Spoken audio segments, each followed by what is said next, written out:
where the mind is without fear and the head is held high, where knowledge is free.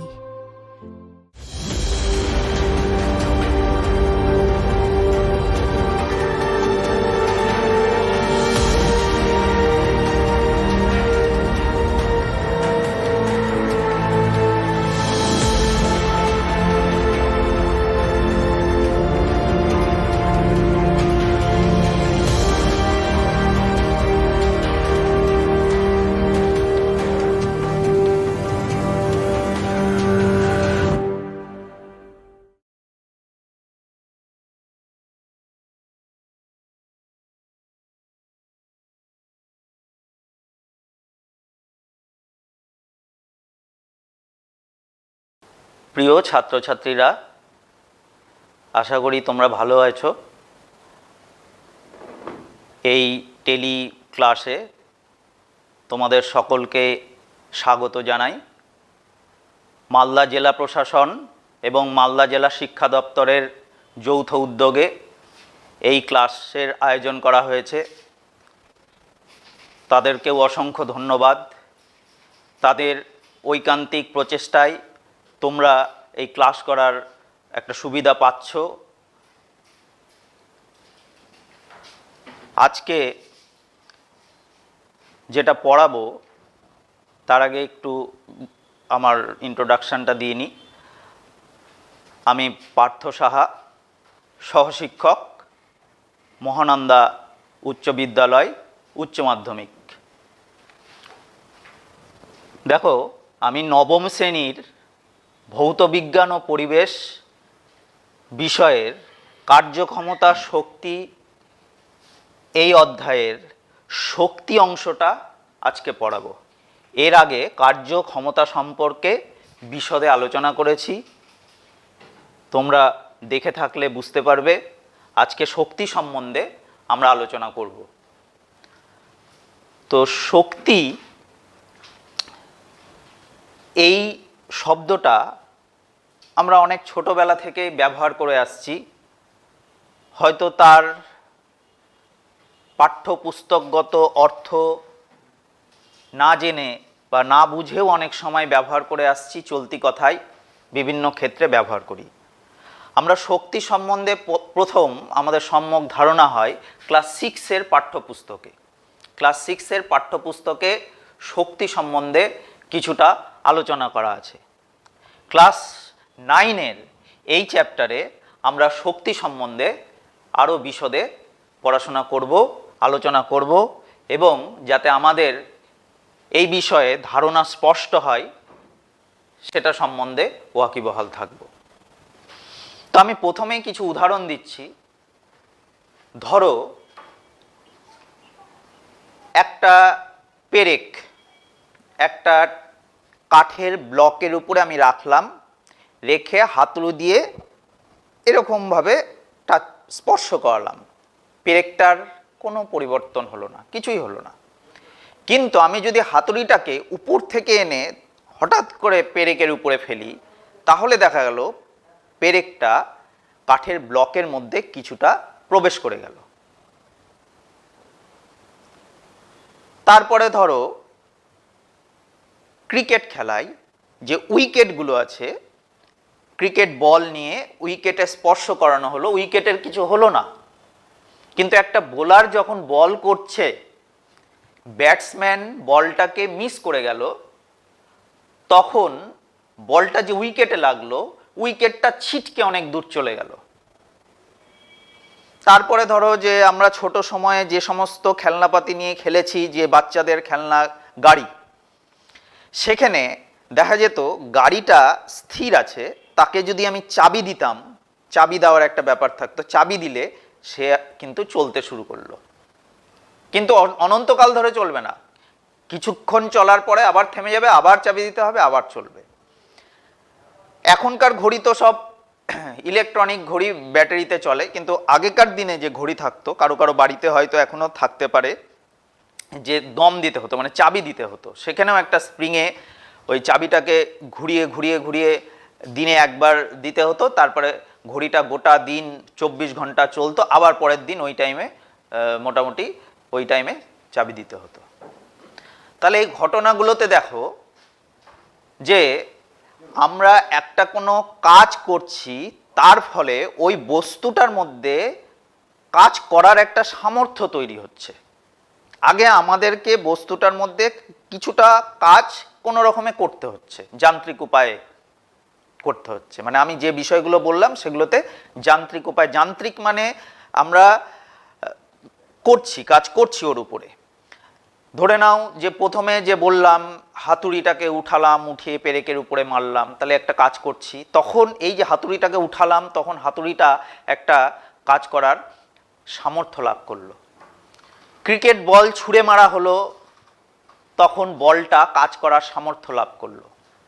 গুলতিতে ঢিল নিয়ে টেনে তারপরে ছাড়া হলো, এই যে টানার সময় যে কাজ করলাম গুলতি, তখন সেটা কাজ করার সামর্থ্য লাভ করলো। তারপরে ধরে নাও যে তীর মারার সময় যে ধনুকের ছিলাটাকে টেনে ধরা হয়, এখানে কাজ করলাম, ধনুক তারপরে তীরটা তারপরে কাজ করার সামর্থ্য লাভ করলো, মানে এগিয়ে গেল। তাহলে প্রতি ক্ষেত্রেই আমরা কাজ করলাম, তার ফলে ওই বস্তুটা কাজ করার একটা সামর্থ্য লাভ করছে। তাহলে আমরা পরিষ্কার বুঝতে পারছি যে শক্তিকে যদি সংজ্ঞা দিতে হয়, শক্তি যদি সংজ্ঞা দিতে হয়, তাহলে শক্তি কাকে বলে বলবো? শক্তি হলো কার্য করার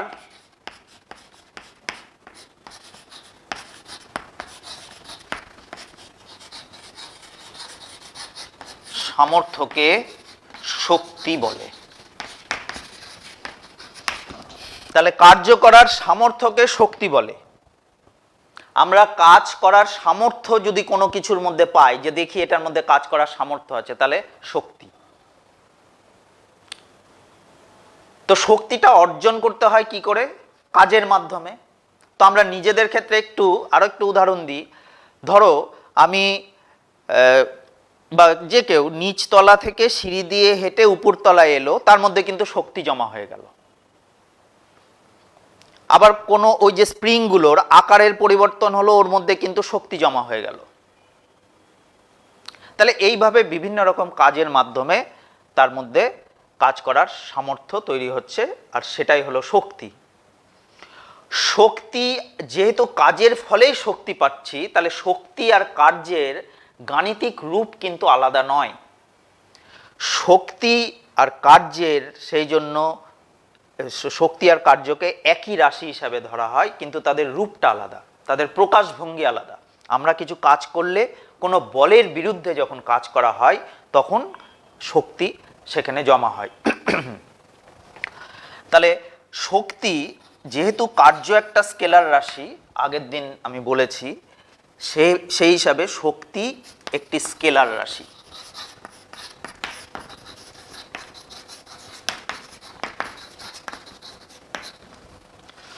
শক্তির মাত্রা কার্যের মাত্রার সমান।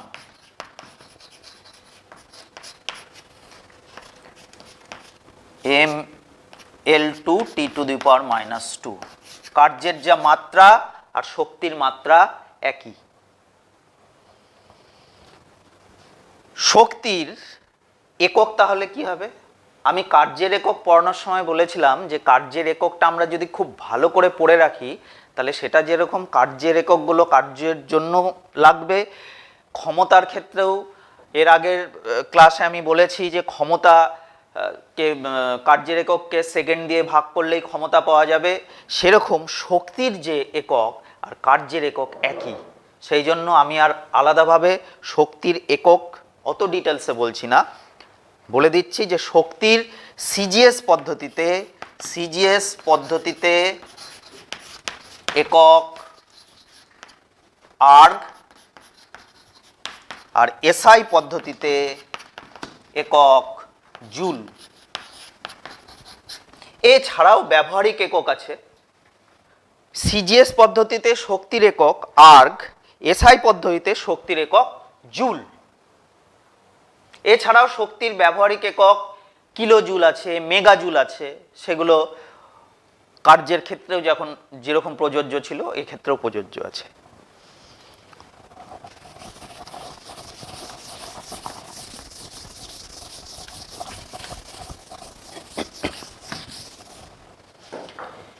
এবার আমরা শক্তির কিছু প্রকারভেদ, যেটা আমাদের এই নবম শ্রেণীর পাঠ্যক্রমের অন্তর্ভুক্ত আছে, সেটা নিয়ে আলোচনা করব। প্রথমেই বলি স্থিতিশক্তি, এটা নিয়ে আলোচনা করি। স্থিতিশক্তি আলোচনার ক্ষেত্রে প্রথমেই তোমরা সংজ্ঞায় চলে যাবে না, আগে কিছু উদাহরণ খোঁজার চেষ্টা করবে। উদাহরণগুলোতে কিভাবে ঘটনাগুলো ঘটছে সেটা খুব ভালো করে পর্যবেক্ষণ করবে। সেখান থেকে সংজ্ঞা দেখবে অনেকটাই নিজেরা তৈরি করতে পারছো। তারপরে বইয়েরটা 2-3 বার পড়ে নাও, দেখবে সংজ্ঞা একবারে তোমার অ্যাসিমিলেট হয়ে গেল, আত্মীকরণ হয়ে গেল সংজ্ঞা। তাহলে স্থিতিশক্তির ক্ষেত্রে উদাহরণ, যেরকম একটা বস্তুকে আমি উপরে তুললাম, এই চকটাই ধরো উপরে তুললাম, আমি যদি ফেলে দিই তাহলে দেখবো যে চকটা ভেঙে 2 টুকরা হয়ে গেছে, তাহলে কাজ করার সামর্থ্য লাভ করেছে। একটা চাবি দেওয়া খেলনা গাড়ি, চাবি দিলাম, ওই স্প্রিং এর পরিবর্তন, আকারের পরিবর্তন করলাম, ও তারপরে চলার শক্তি লাভ করলো। একটা বড় মাটির ঢেলা এইভাবে রাখা আছে, ওখানে কিছু ভাঙছে না, কিন্তু মাটির ঢেলাটাকে উপরে উঠিয়ে ছেড়ে দিলাম, নিচে যখন পড়ছে টুকরো টুকরো হয়ে যাচ্ছে, ও কাজ করার সামর্থ্য লাভ করছে। হাতুড়িটা পেরেকের গায়ে যখন সাধারণভাবে স্পর্শ করাচ্ছি, পেরেকের কোনো পরিবর্তন হচ্ছে না, উপরে তুলে আঘাত করছি, পেরেকটা কাঠের ব্লকে প্রবেশ করে যাচ্ছে। তাহলে এখানে দেখো, বস্তুর অবস্থান বা আকার আকৃতির পরিবর্তন যদি করা হয়, বস্তুর অবস্থানের পরিবর্তন কিংবা তার আকারের পরিবর্তন কিংবা তার আকৃতির পরিবর্তন যদি করা হয়, তাহলেই তার মধ্যে কাজ করার যে সামর্থ্য জন্মায় বা সেই বস্তু বা সংস্থা কাজ করার যে সামর্থ্য লাভ করে, তাকে বলে স্থিতিশক্তি। তাহলে আশা করি স্থিতিশক্তি সম্বন্ধে তোমাদের ধারণা পরিষ্কার হলো। এবার স্থিতিশক্তির আমরা মূলত দুরকম এখানে আলোচনা করছি, আরো অন্যান্য থাকতে পারে। আমাদের পাঠ্যক্রমের অন্তর্গত এই দুটো নিয়ে আলোচনায় আমরা আসছি। অভিকর্ষজ স্থিতিশক্তি, এটা কিরকম?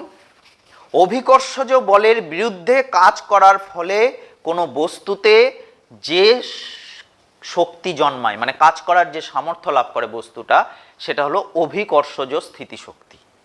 অভিকর্ষজ বলের বিরুদ্ধে কাজ করা মানে কি? এর আগের ক্লাসেই আমি বলেছিলাম, যেদিন কার্য পড়াই, যে বলের বিরুদ্ধে কার্য। তো অভিকর্ষজ বলের বিরুদ্ধে কার্য, যেরকম একটা ঢিলকে আমি উপর দিকে ছুড়লাম, তাহলে অভিকর্ষজ বলের বিরুদ্ধে কাজ করলাম। কোনো একটা বস্তুকে ওপরে উঠানো হলো, জলকে নিচ থেকে পাম্পের সাহায্যে জলাধারে পৌঁছে দেওয়া হলো, তাহলে এগুলো, এই যে অবস্থানের পরিবর্তন হচ্ছে অভিকর্ষজ বলের বিরুদ্ধে, তার মধ্যে যে শক্তি জমা হচ্ছে সেটা হলো অভিকর্ষজ স্থিতিশক্তি। আরেক রকম স্থিতিশক্তি সম্বন্ধে আমরা পড়ব, সেটা হলো স্থিতিস্থাপক স্থিতিশক্তি। স্থিতিস্থাপক স্থিতিশক্তি, একটা স্প্রিং তার আকারের পরিবর্তন করা হলো, তাহলে স্থিতিস্থাপকতা ধর্মের কারণে সেই বলের বিরুদ্ধে কাজ করা হলো এবং সেই স্প্রিংয়ের মধ্যে কাজ করার সামর্থ্য জন্মালো, তখন গাড়িটা চলছে বা ঘড়ির কাঁটাগুলো ঘুরছে। বাটুলের বা ওই রকম ধনুকের ছিলা, এগুলোর ক্ষেত্রে ওইটাকে টেনে, যখন গুলতিতে ঢিলটাকে টেনে নিয়ে আসা হলো, তখন তার আকারের পরিবর্তন করা হলো, স্থিতিস্থাপক বলের বিরুদ্ধে ওর মধ্যে একটা কাজ করার সামর্থ্য জন্মালো। ধনুকের ছিলাতেও তাই, ওর আকারের পরিবর্তন করা হলো, ওর মধ্যে কাজ করার সামর্থ্য জন্মালো। তাহলে এগুলো হলো স্থিতিস্থাপক স্থিতিশক্তি। তাহলে আমরা স্থিতিশক্তি সম্বন্ধে জানলাম। এবার অভিকর্ষজ স্থিতিশক্তির গাণিতিক রাশিমালা নির্ণয় করব।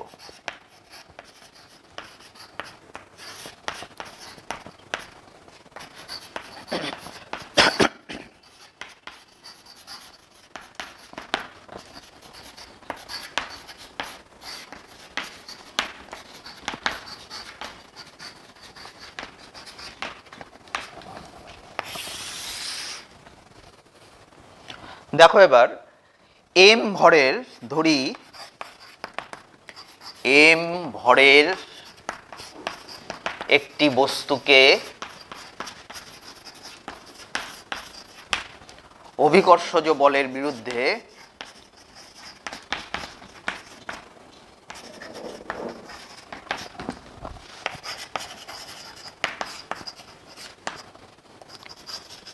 লম্বভাবে এইচ উচ্চতায় তোলা হলো। তাহলে এখানে বল কত?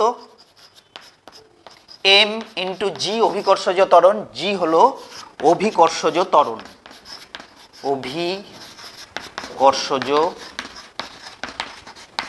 ত্বরণ। তাহলে এবার সরণ কত হয়েছে? সরণ মানে এখানে কিন্তু উচ্চতা এইচ। তাহলে এই যে কৃতকার্য, এম ভরের বস্তুকে এইচ উচ্চতায় তুলতে যে কৃতকার্য, সেটাই হলো এক্ষেত্রে স্থিতিশক্তি। তাহলে স্থিতিশক্তি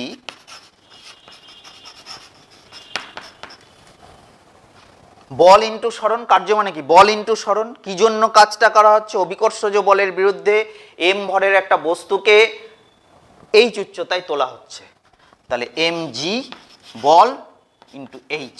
তাহলে এম জি এইচ হলো অভিকর্ষীয় স্থিতিশক্তি, যখন একটা বস্তুকে লম্বভাবে এইচ উচ্চতায় তোলা হচ্ছে। এম জি এইচ, এম মানে বস্তুর ভর, যে বস্তুটাকে তোলা হচ্ছে, জি হলো অভিকর্ষজ ত্বরণ, আর এইচ হলো উচ্চতা। তো তোমাদের মনে প্রশ্ন জাগতে পারে যে স্থিতিশক্তি এইরকম ক্যালকুলেশনে সবসময় কি লম্বভাবে তুলতে হবে? না, লম্ব না, যে রকম খুশি তোলা যেতে পারে। এটাকে এরকম করা যেতে পারে, এখানে আছে এরকম করা যেতে পারে, এরকম যা খুশি করা যেতে পারে, কিন্তু তখন গাণিতিক এক্সপ্রেশনটা এটা থাকবে না। তখন অভিকর্ষজ বলের ওই দিক বরাবর উপাংশ নিতে হবে, নিয়ে গণনা করতে হবে। তো সেগুলো আমাদের অত ডিটেলসে নেই, সেই জন্য আমি শুধু লম্বভাবে এই ব্যাপারটাই বললাম, গাণিতিক মানে সমীকরণ প্রতিষ্ঠা করলাম। আর বাকি ক্ষেত্রে অবস্থান পরিবর্তন হলেই কিন্তু স্থিতিশক্তির জমা হবে, তৈরি হবে, এবং সেটা অভিকর্ষজ বলের বিরুদ্ধে যদি হয়, সেটা হলো অভিকর্ষীয় স্থিতিশক্তি হিসাবে তার মধ্যে জমা থাকবে। এবার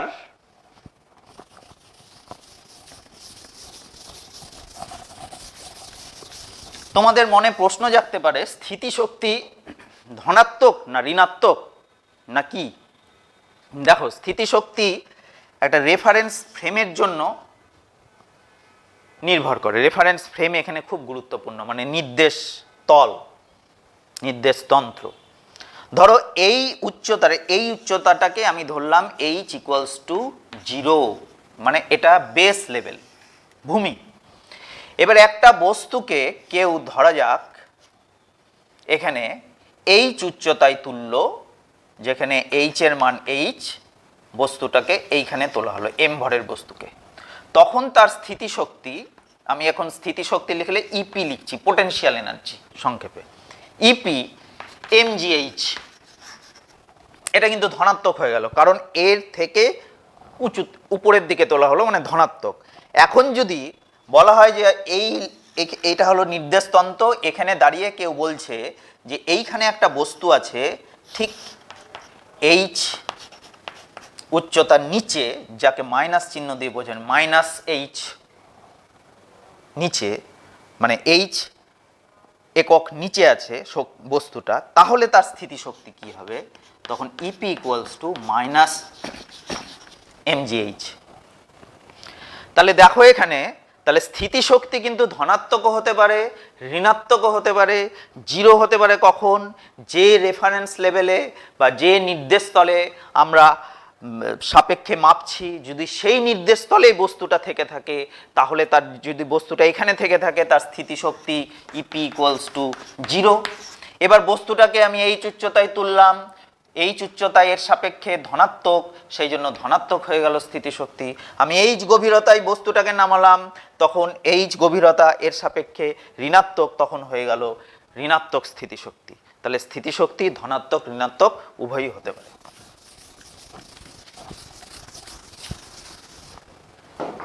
আচ্ছা, এবার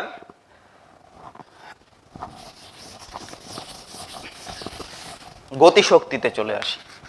গতিশক্তি আর শক্তির একক কিন্তু যে কোনো রকম শক্তি হোক তার একক যা আগে বললাম একই থাকবে, আর্গ সিজিএস পদ্ধতিতে, এসআই পদ্ধতিতে জুল। গতিশক্তি যেরকম একটা পেরেকের উপরে হাতুড়ির যে গল্পটা উদাহরণটা আগে দিয়েছিলাম, সেখানে কিন্তু হাতুড়িতে গতি সঞ্চার হচ্ছে বলেই পেরেকটা ব্লকে প্রবেশ করতে পারছে। আবার ধরে নাও যে ক্রিকেট খেলায় বোলার বল ছুটছে, তখন ব্যাটসম্যান বলটাকে যদি মারতে না পারলো, এবার উইকেটে পড়ে উইকেটটা ছিটকে চলে গেল, এখানে কিন্তু বলটা গতি ফলে বলটার মধ্যে যে কাজ করার সামর্থ্য তৈরি হয়েছে সেটা ফলে কিন্তু উইকেটটা ছিটকে চলে গেছে। আমি যদি এই চকটাকে এরকমভাবে মেঝেতে স্পর্শ করাই তাহলে কিন্তু চকটা ভাঙবে না, কিন্তু আমি যদি এইভাবে ফেলে দিই মেঝেতে তাহলে কিন্তু ভেঙে যাবে। চকটা যখনই গতি লাভ করছে তখনই কিন্তু তার মধ্যে কাজ করার সামর্থ্য তৈরি হচ্ছে। তাহলে এখানে বুঝতেই পারলে তাহলে সংজ্ঞা আমরা কিভাবে দেব? কোনো গতিশীল বস্তু তার গতি অবস্থার জন্য কাজ করার যে সামর্থ্য লাভ করে তাকে বলে গতিশক্তি। কোনো গতিশীল বস্তু তার গতি অবস্থার জন্য যে কাজ করার সামর্থ্য লাভ করে তাকে বলা হয় গতিশক্তি। তাহলে এবার গতিশক্তির রাশিমালা কি হবে? গতিশক্তির রাশিমালা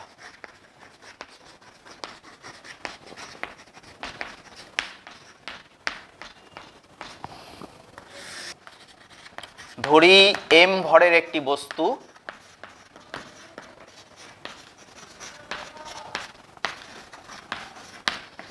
ভি বেগে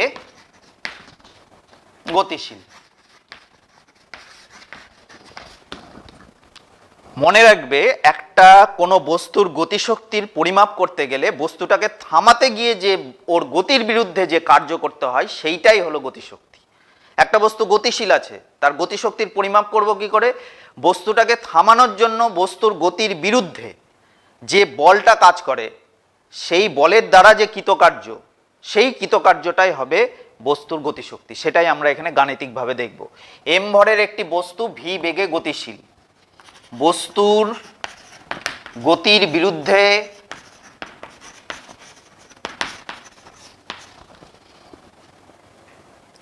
এফ বল ক্রিয়া করায় টি সময় পরে বা টি সেকেন্ড পরে বস্তুটি স্থির হলো। তাহলে স্থির হচ্ছে মানে কি? গতি থেকে স্থির হচ্ছে মানে মন্দন। তাহলে এখানে মন্দন ধরে নিলাম এ, বস্তুতে যে মন্দন তৈরি হলো এ, এবং বল প্রয়োগের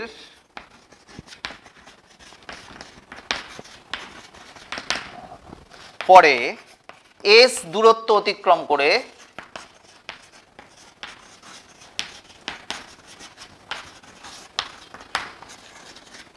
বস্তুটি স্থির হলো। তাহলে দেখো ভালো করে এটাকে, এই জিনিসটাকে আগে বুঝে নাও। ধরি এম ভরের একটা বস্তু ভি বেগে গতিশীল, বস্তুর গতির বিরুদ্ধে এফ বল ক্রিয়া করছে। কি জন্য? বস্তুটাকে থামাবে।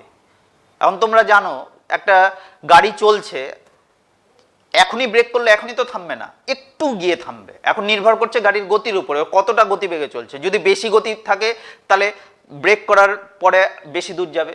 যেমন একটা ট্রেন চলছে, ট্রেনকে থামাতে গেলে অনেক আগে থেকে ব্রেক করতে হয়, ব্রেক করার পর একটা নির্দিষ্ট দূরত্ব অতিক্রম করে তারপরে থামে। তাহলে এখানে কোনো বস্তুর গতির বিরুদ্ধে এফ বল ক্রিয়া করায় টি সেকেন্ড পরে বস্তুটি স্থির হলো। বল প্রয়োগ যে মুহূর্তে করা হলো তার টি সেকেন্ড পরে বস্তুটি স্থির হলো। এবং এই স্থির হতে গিয়ে বস্তুতে অবশ্যই তোমরা জানো যে মন্দন তৈরি হবে। একটা বস্তু গতিশীল থেকে স্থির হতে গেলে মন্দনটা হলো এ। আর বল প্রয়োগের পরে এস দূরত্ব অতিক্রম করে বস্তুটা স্থির হলো, মানে থামানোর জন্য ওকে যে বল প্রয়োগ করা হলো সেখান থেকে ও যে স্থির হলো এই দূরত্বটা অতিক্রম করলো এস।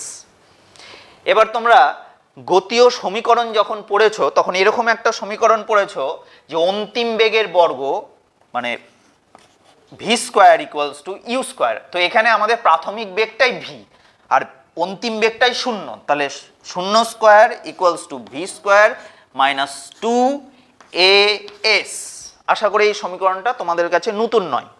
তাহলে এখান থেকে আমরা এস ইকুয়ালস টু পেতে পারি ভি স্কোয়ার বাই টু এ।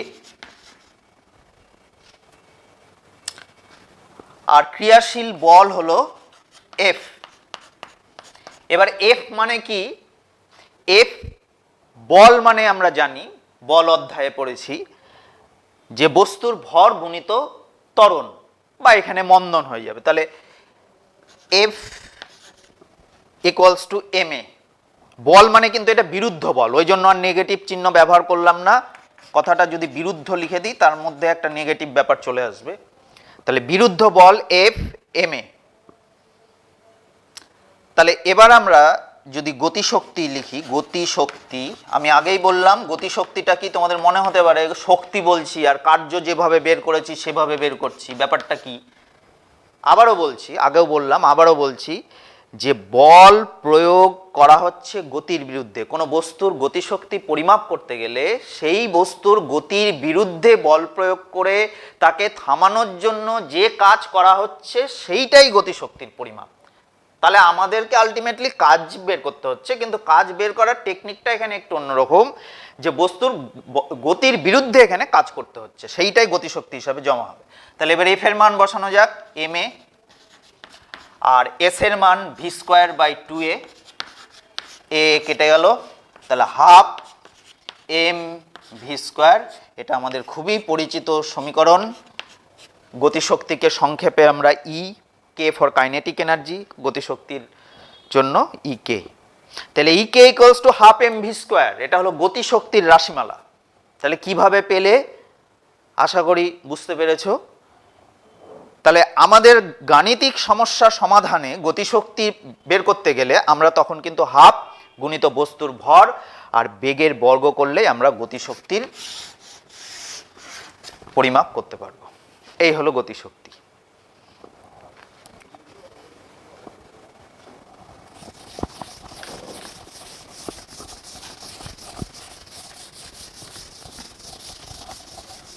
আচ্ছা, তোমরা একটা জিনিস খেয়াল করলে এখানে যে আমরা স্থিতিশক্তি পড়লাম, গতিশক্তি পড়লাম। এবার একটু আরেকটা শক্তি সম্বন্ধে বলি, যান্ত্রিক শক্তি। এই যে স্থিতিশক্তি গতিশক্তির যে সম্মিলিত রূপ, এইটাকে বলা হয় যান্ত্রিক শক্তি। দেখো স্থিতিশক্তি আর গতিশক্তিগুলো পাচ্ছি কেমন করে? হয় বস্তুর অবস্থান পরিবর্তন করে, অথবা বস্তুর মধ্যে গতি সঞ্চার করে, বস্তুর আকারের পরিবর্তন করে, আকৃতির পরিবর্তন করে, এইভাবে আমরা শক্তিগুলো পেলাম, স্থিতিশক্তি এবং গতিশক্তি। এবার এদের সম্মিলিত রূপ হলো যান্ত্রিক শক্তি। টোটালটাকে একসঙ্গে বলবো যান্ত্রিক শক্তি। যান্ত্রিক শক্তির মধ্যেই আছে গতিশক্তি, যান্ত্রিক শক্তির মধ্যেই আছে স্থিতিশক্তি। তাহলে যান্ত্রিক শক্তি কাকে বলবো? কোনো বস্তুর অবস্থান, আকার বা আকৃতি পরিবর্তন করলে বা তার গতি অবস্থার জন্য বস্তুতে কাজ করার যে সামর্থ্য লাভ করে বস্তু বা যে শক্তি লাভ করে তাকেই বলে যান্ত্রিক শক্তি। তাহলে এই হলো যান্ত্রিক শক্তি। তাহলে যান্ত্রিক শক্তি কিন্তু সবই, এতক্ষণ যে উদাহরণগুলো আমরা দিয়েছি সব কিছু হলো যান্ত্রিক শক্তি। তার মধ্যে কোনোটা স্থিতিশক্তি, কোনোটা গতিশক্তি। স্থিতিশক্তির মধ্যে কোনোটা অভিকর্ষীয় স্থিতিশক্তি, কোনোটা স্থিতিস্থাপক স্থিতিশক্তি। সেগুলো আলোচনা করলাম, সেগুলো আশা করি বুঝতে পেরেছো। আচ্ছা, এবার যান্ত্রিক শক্তি এটা কিন্তু সংরক্ষিত হয়। সংরক্ষিত হয় মানে একটা কোনো সিস্টেমের যান্ত্রিক শক্তি কিন্তু স্থির, ধ্রুবক, ঠিক আছে, যাকে বলা হয় যান্ত্রিক শক্তির সংরক্ষণ। যান্ত্রিক শক্তির সংরক্ষণ। একটা কোনো ক্ষেত্রে গতিশক্তি বা স্থিতিশক্তি পৃথকভাবে সংরক্ষিত হয় না, তারা মিলিতভাবে সংরক্ষিত হয়, সেইটা হলো যান্ত্রিক শক্তির সংরক্ষণ। আমরা যদি এরকম ভাবি যে কোনো একটা সিস্টেম বা সংস্থার উপরে যদি বাইরে থেকে কোনো শক্তি অপচয়ী বল ক্রিয়া না করে বা কোনো বিরুদ্ধ বল ক্রিয়া না করে, তাহলে সেক্ষেত্রে যে বলটার দ্বারা কেবলমাত্র কাজ হচ্ছে সেই বলটাই যদি থাকে, তাহলে সেখানে স্থিতিশক্তি এবং গতিশক্তির মোট সমষ্টি সর্বদাই অপরিবর্তিত থাকে। এটাই হলো যান্ত্রিক শক্তির সংরক্ষণ।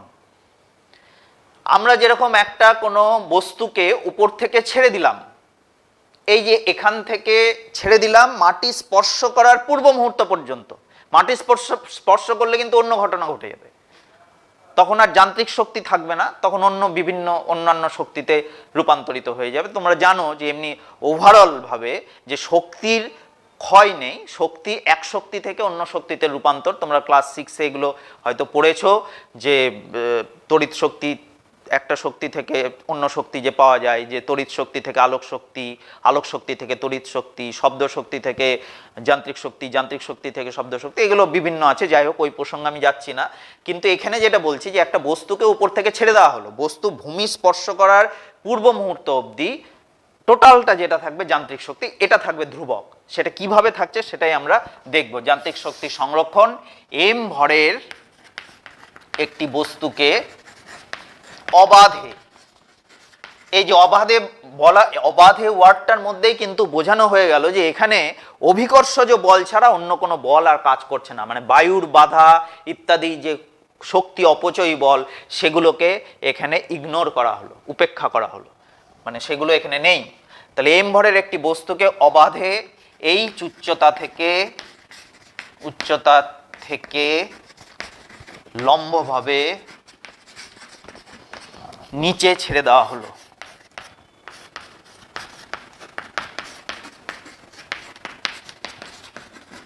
জাস্ট এরকম ছেড়ে দিলাম, কোনো বল প্রয়োগ করলাম না, আমি আমার হাতে এই যে চকটা দেখছো আটকে আছে, এটাকে ছেড়ে দিলাম এরকম। তো এই বস্তুটা ধরো ছাড়ার মুহূর্তে এ অবস্থানে আছে, m ভরের বস্তু ছাড়ার মুহূর্তে এ অবস্থানে আছে, আর এইটা হলো ভূমি স্পর্শ করার মুহূর্ত, ভূমি স্পর্শ করার পূর্ব মুহূর্ত c। আর এদের মাঝামাঝি একটা অবস্থান চিন্তা করি, এটা হলো c, ভূমি স্পর্শ করার জাস্ট পূর্ব মুহূর্ত। আর এদের মাঝামাঝি একটা অবস্থান চিন্তা করি b, এবং এইটার ডিস্টেন্সটা ধরে নিই x, m ভরের বস্তু আছে এখানে। তাহলে এবার আমরা কিছু গাণিতিক বিশ্লেষণের মাধ্যমে আমরা দেখছি কি ঘটনা ঘটে। দেখো, এ বিন্দুতে বস্তুর বেগ 0, এখানে কিন্তু বস্তুর বেগ নেই, কিছু বেগ 0। এইখানে বেগ একটা ধরে নিলাম v1, আর এইখানে বেগ হলো v, কারণ বস্তুটা আমার হাতেই আটকে আছে, তাহলে বেগ থাকবে না। তাহলে বেগ নেই সেহেতু kinetic energy half m v square, বেগের মান 0, তাহলে কত হলো 0। এবার পোটেনশিয়াল এনার্জি মানে স্থিতিশক্তি, এখানে কি হচ্ছে, বস্তুটা কত উচ্চতায় আছে। স্থিতিশক্তির ক্ষেত্রে কিন্তু উচ্চতা খুব গুরুত্বপূর্ণ, কারণ উচ্চতার উপরে স্থিতিশক্তি টোটালটা নির্ভর করে। তাহলে h উচ্চতায় আছে, এই টোটাল ডিস্টেন্সটা হলো h, টোটাল ডিস্টেন্সটা হলো h, তাহলে এর স্থিতিশক্তি হলো mgh। তাহলে এখানে টোটাল যান্ত্রিক শক্তি, এই কাইনেটিক এনার্জি এবং পোটেনশিয়াল এনার্জির যোগফল, এটা হলো এ বিন্দুতে যান্ত্রিক শক্তি, এই যোগফলটা হলো mgh, 0 প্লাস mgh। তাহলে এই বিন্দুতে আমরা শক্তি কত পেলাম, mgh, এবং টোটালটাই স্থিতিশক্তি, কোনোরূপ গতিশক্তি নেই। এবার বি বিন্দুতে চলে আসি। বি বিন্দুতে যেহেতু v1 বেগ লাভ করেছে, তাহলে আগে বেগটা বের করতে হবে। তাহলে এখানে ছিল 0, পরে বেগ লাভ করলো v1, তাহলে v1 স্কোয়ার, একটু আগে যে গাণিতিক সমীকরণটা ব্যবহার করলাম সেইটাই আবার ব্যবহার করছি। v1 স্কোয়ার 0 স্কোয়ার মানে প্রাথমিক বেগের স্কোয়ার ইকুয়ালস টু 2g, কতটা পথ অতিক্রম করলো x, তাহলে v1 square equals two 2gx। তাহলে কাইনেটিক এনার্জি কত হবে, হাফ mv1 স্কোয়ার, তাহলে হাফ m 2gx, তাহলে 2 কেটে গেল, তাহলে mgx, এটা হলো কাইনেটিক এনার্জি। আর potential energy ep equals to দেখো এবার আমাকে এই ডিস্টেন্সটা, বস্তু তো আর উপরে দেখে লাভ নাই কি আছে, এবার এইখানে কতটা উচ্চতা, এইটুকু উচ্চতা কত, h minus x, x distance চলে এসছে, তাহলে এখন কত উচ্চতায় আছে, h মাইনাস এক্স, তাহলে M G H minus x এই উচ্চতায় আছে।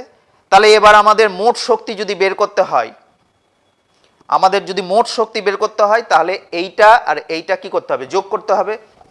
তাহলে উপরে মুছে দিলাম, তাহলে ইকুয়ালস টু এখানে mgx গতিশক্তি আর স্থিতিশক্তি হলো mgh মাইনাস এক্স, তাহলে mgx mgh মাইনাস mgx কেটে গেল, এটা বি বিন্দুতে, তাহলে eb ইকুয়ালস টু mgh। তাহলে একটা জিনিস খেয়াল করো, এ বিন্দুতে স্থিতিশক্তি পেয়েছি কিন্তু mgh এবং টোটালটা, আমরা যান্ত্রিক শক্তি পেয়েছি mgh এবং টোটালটাই স্থিতিশক্তি, আর বি বিন্দুতে যান্ত্রিক শক্তি পেলাম mgh, কোনো পরিবর্তন হলো না যান্ত্রিক শক্তির, একই আছে, কিন্তু ভেতরের ব্যাপারে চেঞ্জ হয়ে গেল। বি বিন্দুতে বস্তুটার মধ্যে কিছুটা পার্ট আছে গতিশক্তি আর কিছুটা পার্ট আছে স্থিতিশক্তি। যদি বলে যে এখানের গতিশক্তির পার্ট কত, mgx, আর স্থিতিশক্তির পার্ট কত, এইটা, কিন্তু দুটো যখন মিলিয়ে দেওয়া হচ্ছে তখন দেখা যাচ্ছে মোট শক্তি mgh একই আছে। এবার ভূমি স্পর্শ করার পূর্ব মুহূর্তে, ভূমি স্পর্শ করার পূর্ব মুহূর্ত, এটার আমাদের লাগবে না এখন। ভূমি স্পর্শ করার পূর্ব মুহূর্ত, সি বিন্দুতে উচ্চতা h, সি বিন্দুতে উচ্চতা কিন্তু h ইকুয়ালস টু 0, জাস্ট ভূমি স্পর্শ করবে সেই মুহূর্তটা, ভূমি স্পর্শ করেনি এই করবে তখন। তাহলে এখানে বেগ ভি যদি ধরা হয় তাহলে V square equals two 0 plus 2gh, কতটা দূরত্ব চলে এসছে h, তাহলে V square equals two 2gh। তাহলে এখানে স্থিতিশক্তি, সরি গতিশক্তি E K kinetic energy half m V square equals to half m 2gh, তাহলে mgh। আর স্থিতিশক্তি পোটেনশিয়াল এনার্জি কিন্তু 0, কারণ mg ইন্টু h এর মান 0, তাহলে 0। তাহলে এখানে গতিশক্তির মানই হয়ে গেল mgh, স্থিতিশক্তি নাই। ভূমি স্পর্শ করার পূর্ব মুহূর্তে বস্তুটার মধ্যে কোনো রূপ স্থিতিশক্তি নেই, কারণ উচ্চতা 0। তাহলে এখানে সি বিন্দুতে যান্ত্রিক শক্তি ইকুয়ালস টু mgh। তাহলে তোমরা একটা জিনিস খেয়াল করো যে গোটা এই যে ক্যালকুলেশনটা করলাম প্রথম থেকে, যেরকম এর মুছে দিয়েছি, কিন্তু এ বিন্দুতেও আমরা দেখেছি যে মোট যান্ত্রিক শক্তি কিন্তু mgh ছিল। তাহলে এ বিন্দুতেও যান্ত্রিক শক্তি mgh, বি বিন্দুতেও যান্ত্রিক শক্তি mgh, সি বিন্দুতেও যান্ত্রিক শক্তি mgh।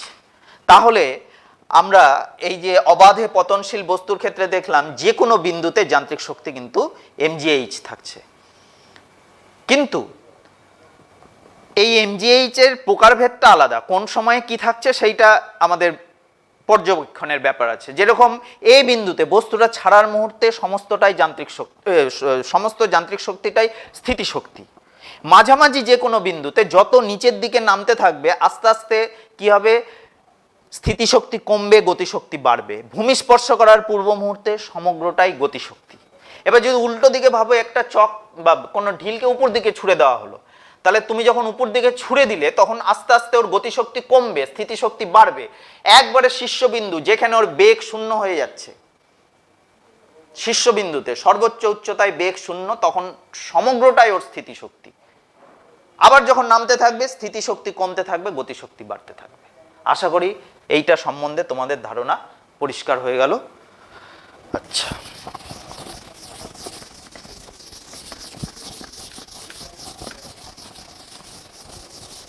এবারে আমাদের কিছু প্রবলেম নিয়ে আমরা আলোচনা করব। তার আগে আরেকটা একটু গাণিতিক সমীকরণ বলে দিই, যে m ভরের একটি বস্তুর গতিশক্তি E হলে দেখাও যে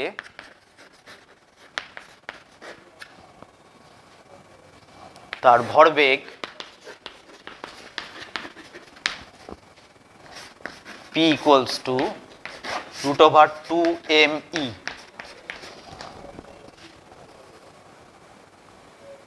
এটা হয়তো একটা প্রশ্ন এরকম থাকলো। তাহলে ধরি m ভরের বস্তুর বেগ v,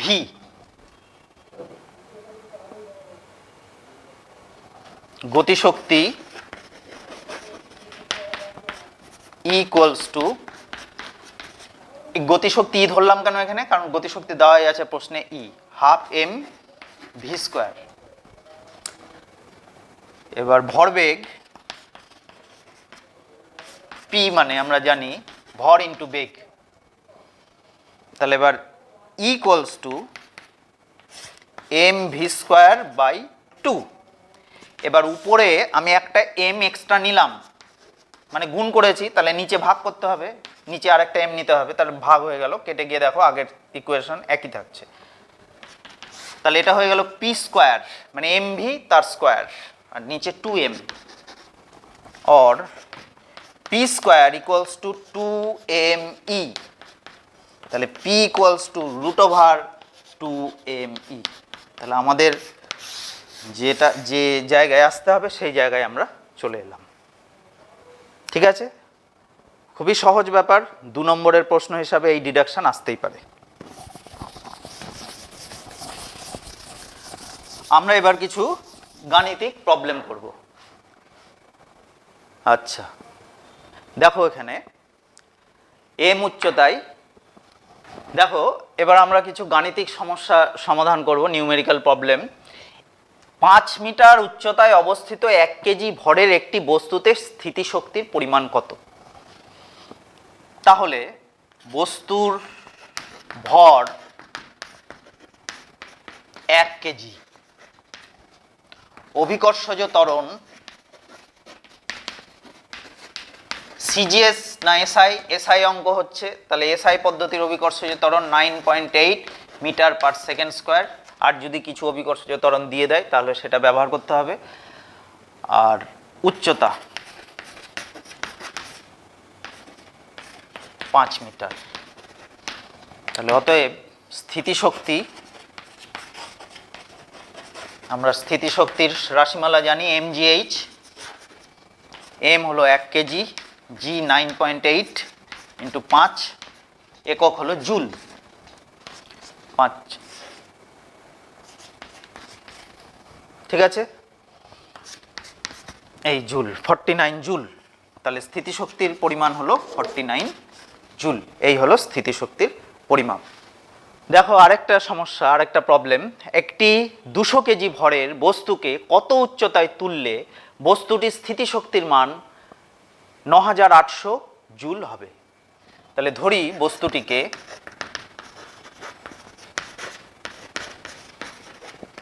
h মিটার উচ্চতায় তুলতে হবে।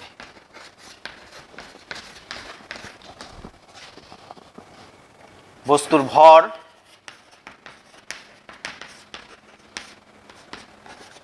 দুশো কেজি, অভিকর্ষজ ত্বরণ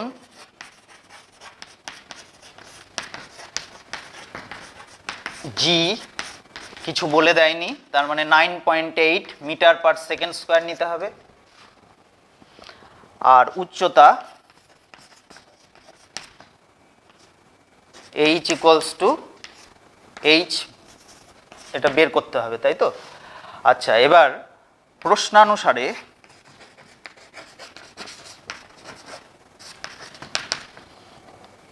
mgh equals to 9800, 200 into 9.8 into h 9800,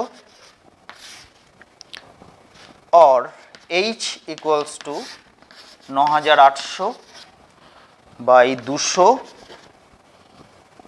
9.8। এখানে একটা শূন্য নিলাম, দশমিক উঠে গেল, দুটো শূন্য কেটে গেল, 10 5। তাহলে 5 মিটার উচ্চতায় বস্তুটাকে তুলতে হবে। এই হলো এইটার উত্তর। ঠিক আছে, দেখো আরেকটা প্রবলেম। একটি বস্তুর ভর 20 গ্রাম, বেগ 10 মিটার পার সেকেন্ড, অপর একটি বস্তুর ভর 40 গ্রাম, বেগ 5 মিটার পার সেকেন্ড, বস্তুদ্বয়ের গতিশক্তির তুলনা করো। তাহলে এখানে প্রথম বস্তুর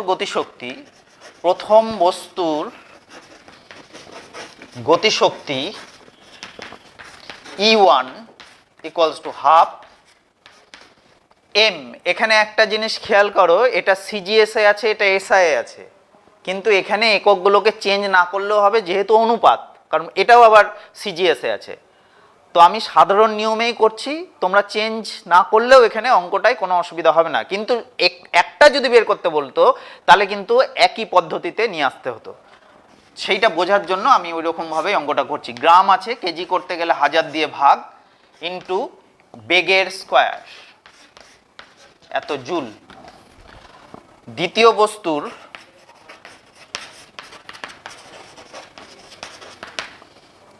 গতিশক্তি E2 হাফ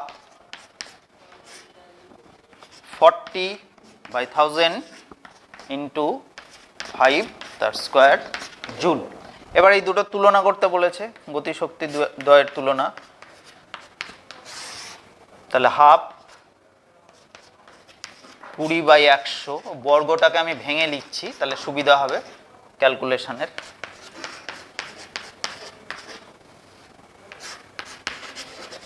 20/1000, 40/1000 গ্রাম থেকে কেজিতে করার জন্য, আর 5 গুণ 5। তাহলে এইটার সঙ্গে এটা কেটে গেল, এটা কেটে গেল, 5 2 2 2 2 কেটে 4 কেটে গেল, তাহলে 2/1। যাই হোক, এগুলো তোমরা গাণিতিক যে কাটাকাটি করলাম, মানে অ্যাকচুয়ালি ভাগ গুণ, সেগুলো তোমরা নিজেদের মতো করে নেবে, কোনো অসুবিধা নেই। তাহলে E1 is to E2, 2:1, এই হলো এদের অনুপাত। দেখো 100 গ্রাম ভরের একটি বুলেটকে 300 মিটার পার সেকেন্ড বেগে একটি বন্দুক থেকে ছোড়া হলে বুলেটটির গতিশক্তি কত? তাহলে বুলেটের ভর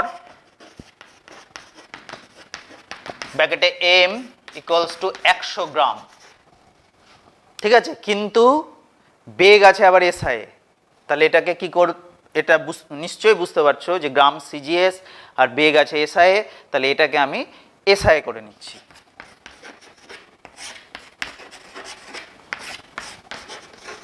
এত কেজি। বেগ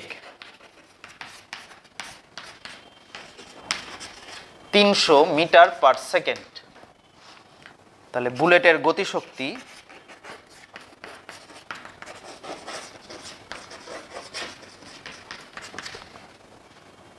হাফ mv স্কোয়ার,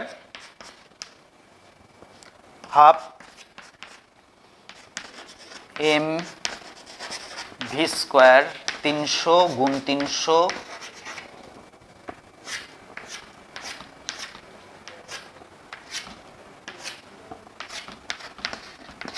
3 15 45 আর দুটো শূন্য, এত জুল। এই হলো বুলেটের গতিশক্তি 4500 জুল। আশা করি কোনো অসুবিধা হয়নি। Half mv square, half m এর মানে গোটাটাই বসিয়ে দিলাম, আমি কাটাকাটিগুলো একবারে করতে চাইছি, তাহলে ভুল হওয়ার সম্ভাবনা কম থাকে। 300 এটা এরমভাবে লিখলাম, অ্যাকচুয়ালি ভি স্কোয়ার 300 দুবার আছে ওই জন্য কেটে এবার ক্যালকুলেশন করে। এগুলো তোমরা নিজেদের মতো এরকমই করতে হবে তার কোনো ব্যাপার নেই, নিজেদের মতো বুঝে করতে পারো, কোনো সমস্যা নেই। আচ্ছা, প্রথমে একটা কথা বলে দিই, এর আগে আমি বলতে ভুলে গেছি, গতিশক্তিটা যখন পড়াই, গতিশক্তি স্থিতিশক্তি যেন বললাম ধনাত্মক হতে পারে ঋণাত্মক হতে পারে, সেটা নিয়ে আলোচনা করেছিলাম, কিন্তু গতিশক্তির বেলায় ঋণাত্মক হওয়ার কোনো প্রশ্ন নেই, কারণ গতিশক্তির রাশিমালাটা একটু খেয়াল করো। এ হাফ mv স্কোয়ার, এম ভর কখনোই ঋণাত্মক হতে পারবে না, ভি যদিও বা ঋণাত্মক হয় তার বর্গ আছে, তাহলে বর্গ কোনো সংখ্যার বর্গ সবসময় ধনাত্মক, অতএব গতিশক্তি সর্বদাই ধনাত্মক হবে। আচ্ছা, আমরা এবার এই সমস্যাটায় আসি। 100 গ্রাম ভরের একটি গতিশীল বস্তুর রৈখিক ভরবেগ 1000 গ্রাম সেমি পার সেকেন্ড, বস্তুটির গতিশক্তি কত? আমি একটা কিছুক্ষণ আগে গাণিতিক উদাহরণ করিয়েছি, মানে ডিডাকশন করিয়েছি একটা, যে পি ভরবেগ, বস্তুর ভরবেগ, আচ্ছা একটু লিখে নিই, ধরি এম ভরের বস্তুর গতিশক্তি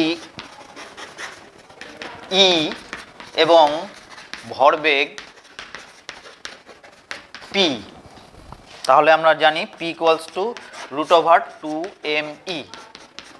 এটা কিছুক্ষণ আগে আলোচনা করলাম। এবার উভয় দিকে বর্গ করো, তাহলে E ইকুয়ালস টু p²/2m। এবার p², পি ভরবেগ, হাজার হাজার, আর 2 আর m মানে 100, তাহলে 5000 আর্গ। আর্গ হলো, তার কারণ এটা কিন্তু সিজিএস পদ্ধতিতে, গ্রাম সেমি পার সেকেন্ড, তাহলে এর গতিশক্তির পরিমাণ হলো 5000 আর্গ। তাহলে আশা করি বুঝতে পেরেছো এটা। দুটো ভিন্ন ভরের বস্তুর ভরবেগ সমান, দুটি ভিন্ন ভরের বস্তুর ভরবেগ সমান হলে কার গতিশক্তি বেশি হবে? তাহলে ধরি একটি ভারী বস্তুর ভর m ও হালকা বস্তুর ভর ছোট হাতের m, এবং তাদের বেগ যথাক্রমে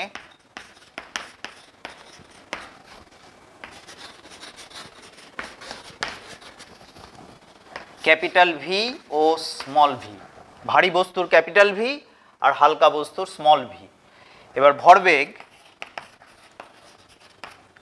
প্রথম বস্তুর ক্ষেত্রে p1 মানে ভারী বস্তুর mv, আর দ্বিতীয় বস্তুর ক্ষেত্রে যেটা হালকা বস্তু সেটা হলো স্মল m স্মল ভি। এই দুটো কিন্তু সমান প্রশ্নানুসারে mv ইকুয়ালস টু mv। তাহলে আমরা যখন গতিশক্তির রাশিমালায় আসব তখন দুরকম বেগ রাখবো না, একরকম বেগ রাখবো। সেজন্য একটা বেগকে এলিমিনেট করে দেবো, মানে সরিয়ে দিব, একটা বেগের পরিবর্তে অন্য বেগের মাধ্যমে সেটাকে রিপ্লেস করব। তাহলে ভি ইকুয়ালস টু mv/M। এটা বের করে রাখলাম যে ক্যাপিটাল ভি আমরা ইউজ করব না। তাহলে প্রথম বস্তুর গতিশক্তি E1 equals to half mv², দ্বিতীয় বস্তুর গতিশক্তি E2 equals to half small m small v²। এবার দেখো E1/E2, তাহলে m capital v², small m small v²। আগেই বললাম ক্যাপিটাল ভি রাখবো না, ক্যাপিটাল ভির বদলে m ছোট হাতের v বাই ক্যাপিটাল M বসাবো। তাহলে m ছোট হাতের m এর স্কোয়ার, ছোট হাতের v এর স্কোয়ার, বড় হাতের m এর স্কোয়ার, আর এটা নিচে যা ছিল তাই থাকবে। ঠিক আছে, দেখো এই পোর্শনটা একটু খেয়াল করো, এই পোর্শনটা এসছে কোথায় থেকে? এখান থেকে, m² v² m²। এবার তাহলে কাটাকাটি করলে এই কেটে গেল, এটার সঙ্গে এই কেটে গেল, আর v² কেটে গেল। তাহলে থাকলো কি? ছোট হাতের m বাই বড় হাতের m। এইখানে একটা জিনিস খেয়াল করবে, capital M greater than small m। তাহলে উপরে ছোট নিচে বড়, তাহলে ভগ্নাংশটা উপরে একটা ভগ্নাংশের লব ছোট হর বড়, তাহলে ভগ্নাংশটা অবশ্যই লেস দ্যান 1 হবে। তাহলে এটা হবে লেস দ্যান 1, একের চেয়ে কম। তাহলে আমরা কি পেলাম? তাহলে এবার আমরা এখান থেকে E1/E2 লেস দ্যান 1। E1টা কার গতিশক্তি? ভারী বস্তুর গতিশক্তি, আর E2টা হলো হালকা বস্তুর গতিশক্তি। তাহলে দুটো বস্তুর ভরবেগ সমান হলে তাদের গতিশক্তির কার কিরকম হবে? তখন ভারী বস্তুর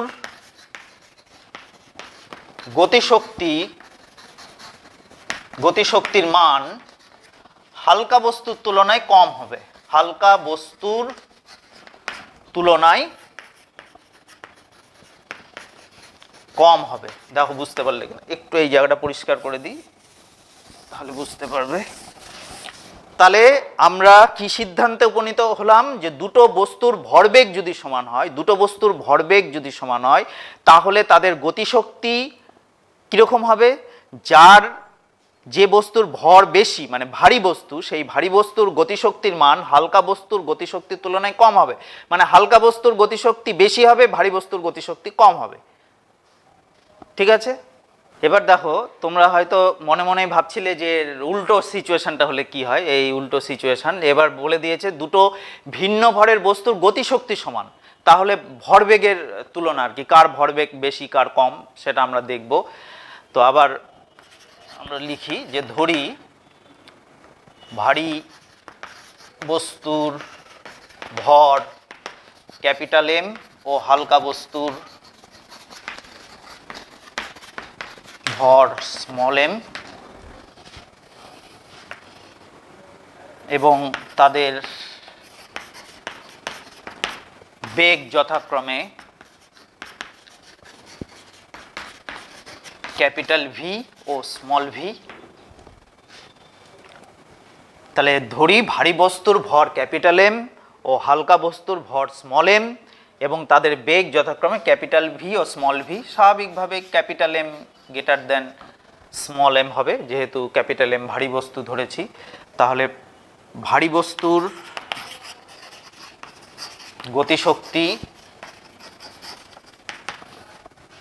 E1 equals to half m v square, হালকা বস্তুর গতিশক্তি E2 equals to half m ছোট হাতের v square। এবার ভরবেগ, এবার এই দুটো তো সমান, এবার প্রশ্ন বলে দিয়েছে E1 equals to E2, এটা আমাদের মনে রাখতে হবে। এবার ভারী বস্তুর ভরবেগ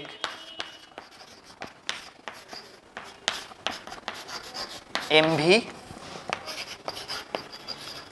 হালকা বস্তুর ভরবেগ, ঠিক আছে। তাহলে ভারী বস্তুর ভরবেগ mv, হালকা বস্তুর ভরবেগ ছোট হাতের mv।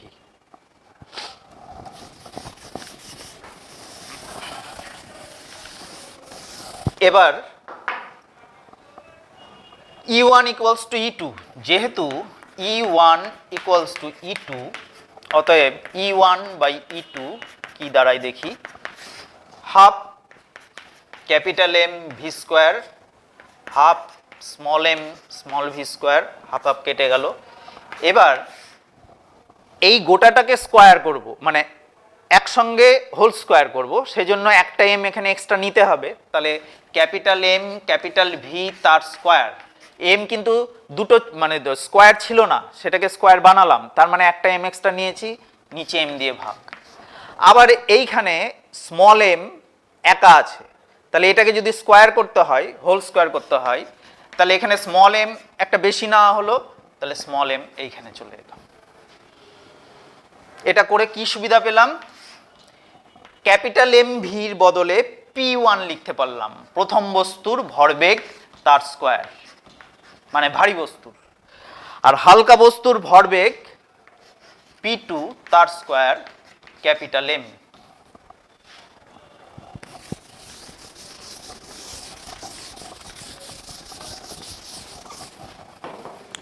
আর এটা তো 1, কারণ দুটো সমান, P1 square by P2 square small M by capital M, অতএব P1 square by P2 square equals to capital M by small M.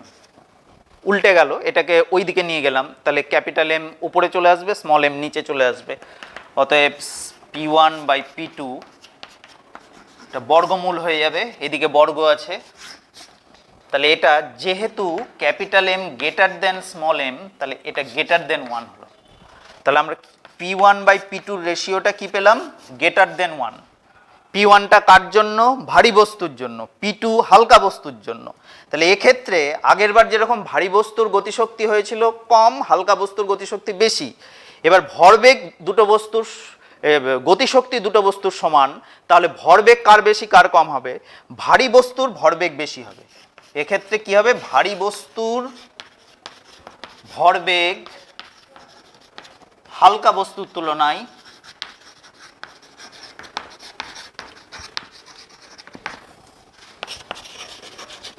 ভারী বস্তুর ভরবেগ হালকা বস্তুর তুলনায় বেশি। ভারী বস্তুর ভরবেগ হালকা বস্তুর তুলনায় বেশি।